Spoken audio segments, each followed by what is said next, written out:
Hi எல்லாருக்கும் வணக்கம். எல்லாரும் எப்படி இருக்கீங்க? நான் தான் உங்க கீதா லைஃப்லேருந்து கீதா பேசுறேன். எனக்கு ஒரே ஒரு விஷயம் ஷேர் பண்ணணும்னு தோணுச்சு. அது ரொம்ப நாளா என் மனசுக்குள்ளேயே இருந்துச்சு. அத நான் ஷேர் பண்ணிட்டா தான் எனக்கு மனசுலேருந்து ஒரு பாரம் இறங்கும்.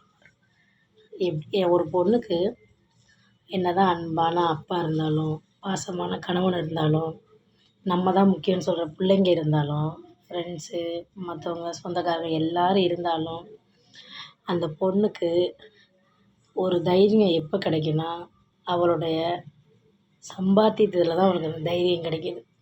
அவளுடைய சுயமரியாதை அதில தான் அடங்கியிருக்கு. அது ஏன்னு தெரியல. அது சம்பாரிக்கிறதுனால என்னமோ இவ்வளோ நாள் தெரியல எனக்கு தெரியல. சொல்றேன், ஒரு இதுக்கு சொல்றேன். இது சம்பாதிக்கிற திமிருல பேசுறேன்னு கூட சொல்லுவாங்க. அது சொல்லல. ஆனா சொல்றேன். அந்த தைரியம், ஏதாவது ஒரு தைரியம். அவ அந்த சுயமரியாதை வந்து அந்த நம்மளால பார்த்துக்க முடியும். நம்மளாலயும் பிள்ளைங்கள பார்த்துக்க முடியும். நம்மளாலயும் வீட்ட பார்த்துக்க முடியும். அந்த தைரியத்த அந்த சம்பாத்தியம் மட்டும் தான் பொண்ணுக்கு குடுக்க முடியும். அது எந்த படிச்சு வேலை பார்த்தாலும் சரி, என்ன மாரி படிக்காம வேலை பார்த்தாலும் சரி, சம்பாரிக்கிறது எவ்வளோ பெரிய தைரியம். நம்மளால முடியும் அப்படின்னு நம்மள அடுத்த கட்டத்துக்கு கொண்டுட்டு போறது. எனக்கு நடந்திருக்கு. உங்களுக்கு நடந்திருக்கான்னு சொல்லுங்க.